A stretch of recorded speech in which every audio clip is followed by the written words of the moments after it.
Rusia se acaba de disparar en el pie gracias a Occidente, que la había metido en un callejón sin salida donde había solo dos opciones: dispararse solito en el pie o esperar a que en unos meses le dispararan en la sien o en el corazón.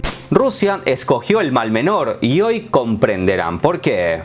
Hace unas horas, Rusia reconoció a las repúblicas de Donetsk y Lugansk su independencia de Ucrania. ¿Qué significa eso? Pues que ahora estas provincias ucranianas, en guerra con el ejército ucraniano desde hace 8 años, han firmado con Rusia acuerdos de amistad, cooperación y asistencia. ¿Qué significa esto? Pues que Rusia puede de ahora en adelante ayudarlos por encima de la mesa en materia militar y económica.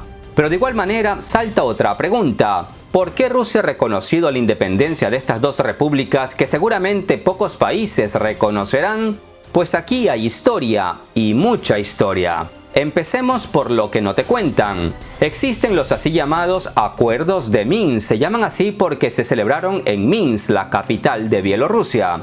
Estos acuerdos fueron firmados por Ucrania, Rusia, Francia y Alemania, a fin de resolver el conflicto ucraniano, que empezó cuando los gobernantes de Donetsk y Lugansk no reconocieron el sangriento golpe de estado en Ucrania en el 2014, orquestado más que nada por Estados Unidos. Pues bien, Ucrania se comprometió en estos acuerdos firmados a llegar a un acuerdo con estas dos provincias, pero lo único que ha hecho es atacarlos, muchas veces con armamento pesado. Esto es una clara violación de los acuerdos alcanzados, pero ni Francia ni Alemania son capaces de decirle algo a Ucrania. Callan porque la idea no es pisarle la cola a Ucrania, sino pisarle la cabeza al oso. Pese a haber firmado estos acuerdos, el presidente ucraniano, mientras está en Ucrania, dice que no van a cumplir esos acuerdos, pero cuando se reúne con líderes europeos, dice que sí los va a cumplir. Hace unos días, Rusia estaba culminando unos ejercicios militares y sus soldados se estaban retirando de la zona de maniobras. Pero vino el ejército de Ucrania y empezó a atacar a estas dos repúblicas independentistas, violando otra vez los acuerdos que, repito, Ucrania firmó. ¿Alguien dijo algo? No, nadie dijo absolutamente nada. Y estos ataques ucranianos fueron la gota que derramó el vaso de agua. Quizás muchos de ustedes se pregunten, ¿pero por qué Rusia se mete en este conflicto? Pues deben saber que en esta región ucraniana, en conflicto, viven unos 800.000 rusos. No hablamos de gente que habla ruso, sino de 800.000 personas con pasaporte ruso que por A o B motivo migraron ahí y viven ahí, o solicitaron hace tiempo la ciudadanía rusa, pero viven ahí.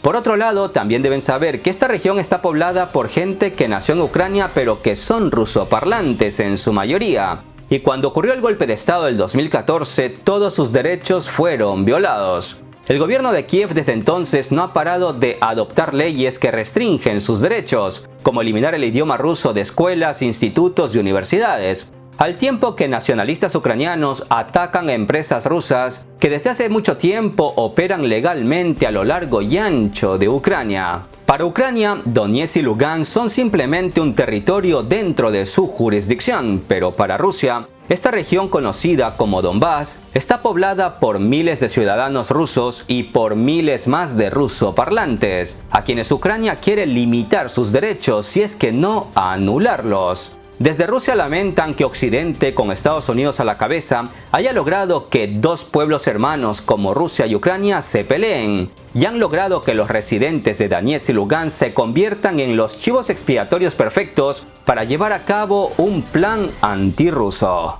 Ver cómo mujeres y ancianas lloran con niños en brazos ante los ataques de Kiev y ver cómo la gente ha empezado a vivir en sótanos al tiempo que pasan hambre y frío es lo que ha llevado al gobierno ruso a una especie de deber moral para ayudar a los 800.000 ciudadanos rusos que viven ahí y a muchos otros miles de rusoparlantes que no aceptan a un gobierno que es hostil con ellos. Es imposible hablar de valores europeos después de ver esto. Es antihumano, antimoral, sostuvo la presidenta del Consejo de la Federación de Rusia, lamentando que los países europeos no condenaran las violaciones por parte de Ucrania de los acuerdos alcanzados y que basen sus críticas en la vieja confiable: Rusia es la culpable. Para que entiendan un poco más el conflicto, me gustaría recordar la anexión de Crimea a Rusia después de un referéndum donde más del 90% estuvo a favor de unir su territorio a Rusia.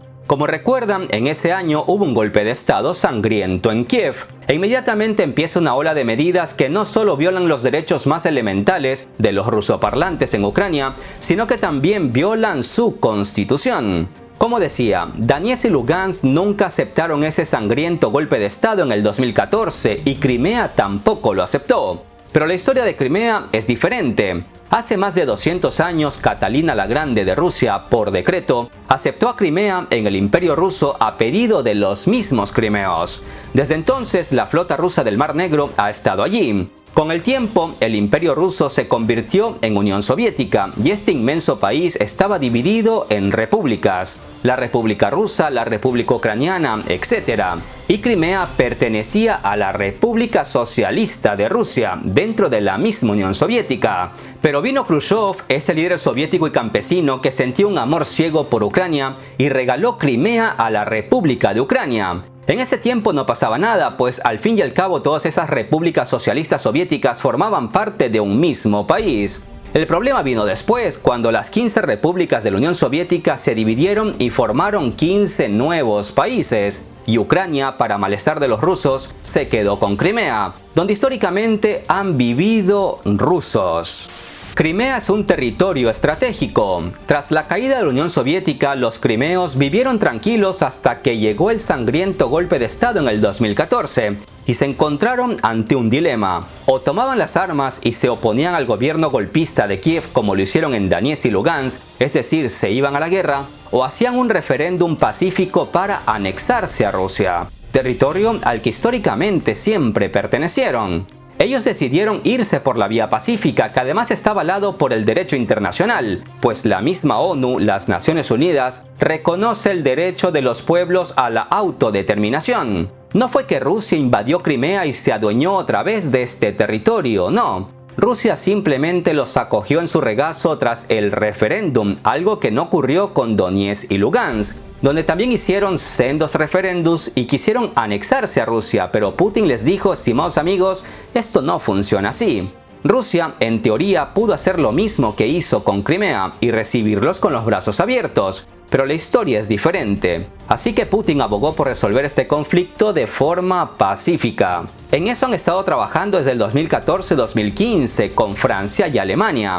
Como dije, se han firmado los acuerdos de Minsk entre Ucrania, Rusia, Francia y Alemania, pero Ucrania no cumple con esos acuerdos y toda Europa calla. Lo único que saben decir es: toda la culpa es de Rusia. Pero volviendo a la actualidad, lo repito otra vez, todo este conflicto en torno a Ucrania se estaba resolviendo hace unos días. Rusia empezó la retirada tras sus ejercicios militares, Ucrania prometió a Francia y Alemania cumplir con los acuerdos, pero en lugar de cumplirlos, empezaron a bombardear a Donetsk y Lugansk. Estas dos repúblicas pidieron a Rusia reconocer su independencia porque ya no aguantan más, y Rusia debía decirle si sí o si no. Así que Putin se reunió de urgencia con su Consejo de Seguridad, donde todos aconsejaron a Putin reconocer inmediatamente la independencia de Donetsk y Lugansk de Ucrania. Me gustaría dejar un fragmento de cómo Putin inició el diálogo con sus consejeros. Resume en pocos minutos lo que ha estado ocurriendo en Ucrania desde hace 8 años. Nos hemos reunido para discutir la situación que se desarrolla hoy en las provincias ucranianas de Donetsk y Lugansk. Permítanme recordarles lo que ha sucedido allí, cómo se desarrolló la situación, aunque ya conocen todo muy bien. Resumo el panorama para que nos ayude a tomar decisiones adecuadas. Después del golpe de estado en Ucrania en 2014, parte de la población del este del país no aceptó este golpe de estado. Permítame recordarles que fue un golpe de estado inconstitucional y sangriento, porque durante estas revueltas murieron muchas personas inocentes. Fue de hecho un golpe armado y esto nadie lo discute. Entonces, una parte del este de Ucrania no aceptó este golpe, incluyendo a los ciudadanos de Crimea y a los que vivían y viven hoy en Donetsk y Lugansk. Entonces ellos declararon que forman dos repúblicas independientes de Ucrania, la República Popular de Donetsk y la República Popular de Lugansk. A partir de ese momento comenzó el enfrentamiento entre las autoridades de Kiev y las personas que viven en este territorio. En este sentido, me gustaría llamar la atención sobre el hecho de que Rusia inicialmente hizo todo lo posible para resolver por medios pacíficos todas las contradicciones que surgieron. Sin embargo, las autoridades de Kiev llevaron a cabo operaciones militares punitivas en estos territorios 2 veces, y aparentemente estamos presenciando un agravamiento de la situación por tercera ocasión. Todos estos años, quiero enfatizar esto, todos estos años se han estado burlando de las personas que viven en estos territorios, bombardeo constante, bloqueos, etc. Como saben, las personas que viven en territorios cercanos a la zona roja del conflicto se vieron obligadas a mudarse a sótanos y allí viven con sus hijos. En el curso del proceso para calmar esta situación, surgió un plan de arreglo de paz que se llaman Acuerdos de Minsk, ya que, como recordarán, nos reunimos en la ciudad de Minsk. Pero partiendo del accionar de Kiev, todo indica que las autoridades de Kiev no van a cumplir los acuerdos de Minsk. Es más, ya lo han declarado públicamente muchas veces, tanto al más alto nivel estatal como al nivel del Ministerio de Relaciones Exteriores, al nivel del secretario del Consejo de Seguridad, etc. En general está claro para todos, Kiev no va a cumplir los acuerdos